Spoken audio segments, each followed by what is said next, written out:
Hi, I'm Mary. I'm working with my husband Samuel at his family's small business. The business, run by my father-in-law Liam, has about 6 employees. Liam is quiet and doesn't get involved much in day-to-day tasks. Instead, Samuel, who will likely be the next president, is very dedicated and works hard with clients and new projects. Everyone comes together for big projects, creating a lively and energetic atmosphere. I've been a part of this for 8 years since marrying Samuel. Recently, my mother-in-law Amanda has expressed some concerns about me being involved. When I came home early to make dinner while Samuel worked late, Amanda confronted me, saying, "How long are you going to stay in our family business?" It seemed like she was more focused on criticizing me than enjoying her retirement. In response, I kept calm and asked, "What do you mean by clinging?" Amanda jumped in, suggesting that my marriage to Samuel was just a way for me to get a job at their company and that I was taking advantage of it. This wasn't the first time she had made such accusations, and it was becoming a regular issue. When I married Samuel, I chose to leave my old job and join his family's business because I wanted to, not because I had no other options, as Amanda seemed to think. I tried to explain, "Mom, it's not that I couldn't work elsewhere. I chose to be here." But she didn't seem to understand and continued to believe her own assumptions about my reasons. The tension with Amanda went beyond just words. Even though she had promised to manage the household after retiring, she didn't help out much. Instead, she insisted, "I've worked all my life. Now it's the daughter-in-law's turn to handle the household duties." So I often ended up managing dinner and cleanup. One afternoon, I mustered up the courage to talk to Amanda about a problem that had been bothering me. "Amanda," I started carefully, "I've noticed that there are often dirty dishes left in the sink. It would really help if you could clean up after yourself." Instead of responding calmly, Amanda reacted angrily. She accused me of overstepping my role as a daughter-in-law and trying to impose rules in her home. I was worried about dinner getting delayed because of this argument, so I tried to stay calm and suggested, "Mom, let's talk about this later. I need to start preparing dinner." Amanda agreed and went to the living room, leaving me to focus on getting the meal ready. Both Liam and Samuel had seen Amanda's harsh treatment of me and tried to step in when they could, but their efforts often seemed to have little effect. When they spoke up, it usually only made Amanda more upset with me. Despite their concern and attempts to help, Amanda's words were still painful. While I never faced physical violence, the emotional hurt was significant. Liam and Samuel's support was crucial in helping me cope with Amanda's harsh remarks, but it was especially tested on one tough morning. After cleaning up from breakfast and getting ready to leave for work, Amanda suddenly shouted, "Oh my, what a mess. A trash heap here." And without any warning, she threw a bucket of water on my handbag. I was stunned, feeling a mix of shock and anger. "What are you doing?" I asked, my voice shaking with disbelief. Amanda's response was dismissive and childish. "Oh, was that your stuff? I thought it was just a big piece of trash." Her careless attitude only made me more upset. "Even if you thought it was trash, who pours water on it?" I asked, struggling to understand her lack of concern. As I sat across from Amanda in the morning light, she looked cold and determined, as if she had made up her mind to take a drastic step. "What kind of reasoning is that? Now the carpet is soaked, and what about the vacuum cleaner?" I said, frustrated and confused, as I tried to dry my important work documents. Amanda, with a chilling indifference, said, "You don't need to go to work anymore." I was completely bewildered. "Excuse me?" I replied, stunned and in disbelief. Amanda's next words felt like a sharp blow to my heart. "You've been clinging to this house for 8 years, but today I can finally get rid of you." Her voice was filled with anger and determination I had never seen from her before. I was overwhelmed with sadness and confusion. "Getting rid of me?" I repeated, my voice trembling. She made me feel like a complete outsider in this family. "My daughter is joining the company, so you need to leave. Today is your last day. Just bow your head to your father-in-law and Samuel and apologize for all the trouble you've caused." Her mocking laughter only deepened my hurt. She was using my job to force me out. I had dedicated years to this role, building respect and creating memories. I was shocked and heartbroken, struggling to understand how my sacrifices seemed so meaningless to her. "Are you sure about this? Wasn't Emma working in a clothing store in Philadelphia?" I asked, confused and worried. My job was more than just a paycheck. It was important to me. Meanwhile, Emma, my sister-in-law, was apparently tired of city life and wanted to return. She said she was tired of dealing with the cold people in Philadelphia, so I promised her a job when she came back, Amanda said with finality. "She's coming back immediately, and now that she is, I want you out of this house." Her words hit me like a freezing gust of wind. With one sweeping decision, she was appending my life and dismissing my role in the family without any chance for discussion. She handed me an envelope. "I've written your resignation letter," she said, effectively banishing me from our home. In that moment, my heart felt completely shattered. All my years of hard work and dedication seemed to be dismissed as if they were nothing but scraps of paper. Amanda's actions had ripped apart the fabric of our family bond, leaving it deeply scarred. With a heavy heart, I walked the short 5 minutes to the company, a route I had traveled many times before, but never with such a swirl of emotions. Each step under the cool morning sky felt heavy with the weight of the situation.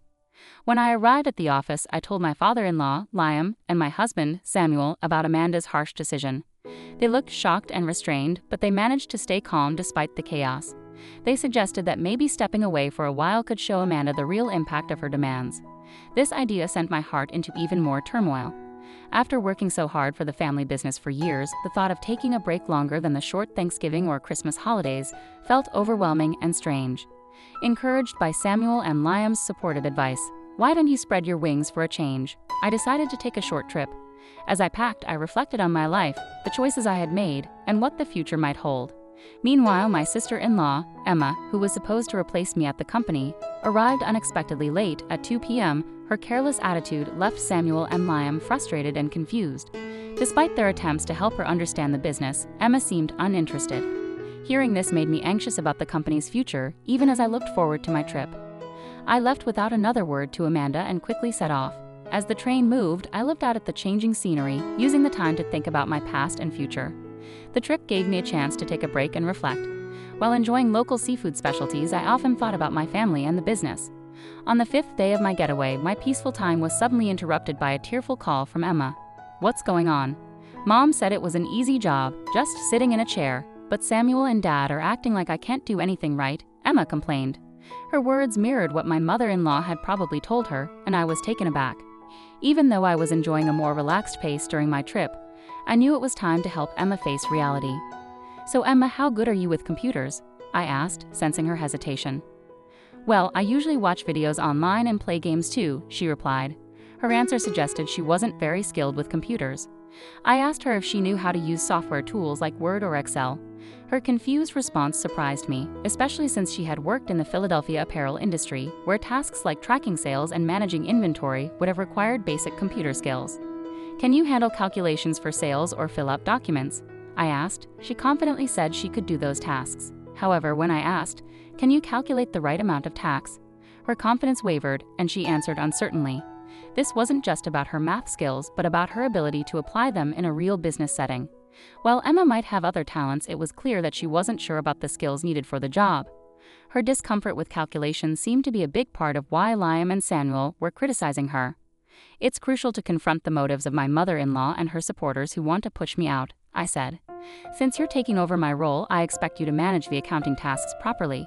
Remember that email etiquette is important. A casual tone might work with friends, but it's not suitable for business communications. Also, you'll be responsible for scheduling staff shifts.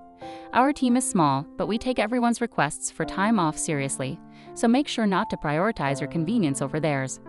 I advised her firmly, continuing to outline her responsibilities. I could hear Emma sobbing on the other end of the line. It was a tough conversation, but it was necessary for her to understand the reality and expectations of the role she was stepping into. Emma abruptly ended the call, clearly overwhelmed by the tasks at hand. Over the next 4 days, I took the opportunity to explore Philadelphia, the very place Emma had left. Surprisingly, I found the people there warmer than expected, which was a stark contrast to the cold-hearted nature of my mother-in-law, Amanda, and Emma, who seemed determined to push me out. A week after leaving my job, I returned to my in-laws' house. As soon as I arrived, Amanda confronted me, her face red with fury. "How dare you make my daughter cry? You won't get away with this." Amanda yelled, her eyes filled with anger and confusion. Before she could reach me, Samuel and Liam stepped in, trying to calm her down. Despite their efforts, Amanda's anger showed no signs of easing. Samuel explained calmly but firmly, "Emma is upset because she was scolded for trying to boss around her employees, even though she doesn't know how to do the job properly. It's not Mary's fault. Besides, Mary hasn't been here for a week, so she couldn't have upset Emma." Amanda shot back emotionally, "It's because of her. This woman is the reason for Emma's troubles. She accused me without any real basis." "Where is Emma, by the way?" I asked, looking around the room. She was nowhere to be found, adding to the mystery. "It's odd. Emma has nowhere else to go since she gave up her apartment in Philadelphia. I assumed she'd be here," I said, puzzled. Samuel then shared, "Emma's locked herself in her room. She's been crying and doesn't want to go to work anymore. She's overwhelmed because she doesn't have the skills needed for the job." Amanda was still upset and accused, "You've been turning Samuel and Liam against me. They wouldn't say the company is doing better with you instead of Emma unless you made them think badly about her." Samuel sighed deeply, clearly tired of the family drama and his failed attempts to clear things up. "Mom," he started again, trying to explain, "it might sound unusual, but Mary is really good at her job. She's certified in bookkeeping, she's great at secretarial work, and she even studied Spanish abroad. She manages all the multilingual communications at the company." He said this proudly. Amanda looked surprised, obviously not knowing about my qualifications and what I had done. "That sounds like something from a TV show," she mumbled. Thinking back, I shared that in college I was so focused on getting various certifications and studying that I barely had time for social activities or romance. It was during this time that I met Samuel when he visited my company for business. I found myself telling the story of how we first met, hoping to clear up misunderstandings and show the reality of our lives. However, I realized Amanda wasn't interested in hearing about my qualifications or past achievements, so I steered the conversation back to the current situation. In short, I took care of many different tasks at the company, like accounting, scheduling, talking with other companies, and managing employee shifts, I explained, describing my wide range of responsibilities. Samuel added, "The work environment has been much better since you became less involved, Mom." Amanda was visibly surprised by his comment. At that moment, Liam, Samuel's father, chimed in with unexpected news. "We're thinking about closing the company soon."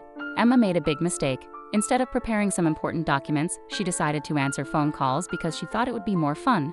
While we were away, she was rude to an important contact from another company, which could cause serious problems. I was shocked and covered my mouth with my hand. "I can't believe Emma would do something like that," I murmured, feeling disbelief and fear about how her actions could potentially ruin the company. While I was worrying about everything that was happening, the situation took another unexpected turn. When I explained our situation to the president of the other company, he suggested it might be time to think about merging our companies. He was interested in taking over our family business. Liam continued, "This was unexpected but hopeful news. A merger could help stabilize our customer base, which Samuel has been working hard to achieve through his efforts in sales." This news was a relief to Samuel and Liam, but not to Amanda. She suddenly objected, "That's not acceptable. Samuel should become the president. This is our company, isn't it? He shouldn't just be an employee." Amanda exclaimed passionately, unable to accept losing the prestige of owning a company. Her outburst caught Emma's attention, and she came downstairs to see what was going on. Amid the chaos, Liam spoke up with a calm but firm tone, "I am divorcing you. You've not only resisted change and neglected your responsibilities at home and with the family, but I've also found out about your affairs with younger men. I can't support this behavior any longer." This announcement shocked everyone, especially Samuel and me. Liam then took some divorce papers and a photo of Amanda with a young man from a shelf in the living room and placed them on the table. "If you look at these divorce papers now and pack up your things, I won't ask for alimony. Trying to get money from you would be pointless," he said firmly. "How can you say that? Haven't I dedicated myself to this house all these years?" Amanda protested. "Have you done any real housework in the last 8 years? Spending someone else's money on young men doesn't count as devotion to this house," Liam replied, sounding more frustrated than we'd ever heard him. This was the first time we saw this stern side of Liam, who was usually mild-mannered, as he addressed the deep-seated issues in the family. In the middle of all this family drama, seeing Liam, usually so calm and controlled, looking visibly upset was a shock to everyone, especially Emma, who had just walked into the room. She shook slightly, clearly shocked and scared. "Emma, this affects you too," Liam said firmly. "You came back because you couldn't make it on your own in Philadelphia. Now you can't even find a job here, and you act like you're better than everyone else. You've stopped trying to work altogether and seem to be avoiding responsibility. It's time for you to leave this house as well." Emma was stunned, her face showing confusion and denial. "Wait a minute, Dad. Even if Mom has her problems, I'm still your daughter, right?" She protested, desperately trying to hold on to her place in the family. Amanda, feeling hurt by her daughter's words, asked in shock, "Are you betraying me now, Emma?" Her voice was filled with hurt and disbelief. As things got more heated, Liam quickly stepped in to prevent more arguments.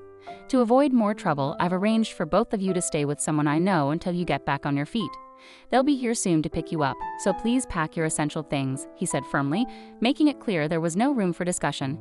With heavy hearts and no other options, Amanda and Emma packed up their belongings. Soon after, Liam's acquaintance, who managed a factory with living quarters, arrived to take them to their temporary home. Meanwhile, Samuel, Liam, and I used this time to inform our employees about the upcoming merger with a larger company, preparing them for the changes and challenges ahead. During these big changes, I found out I was pregnant. I shared the happy news with the president of the company acquiring ours.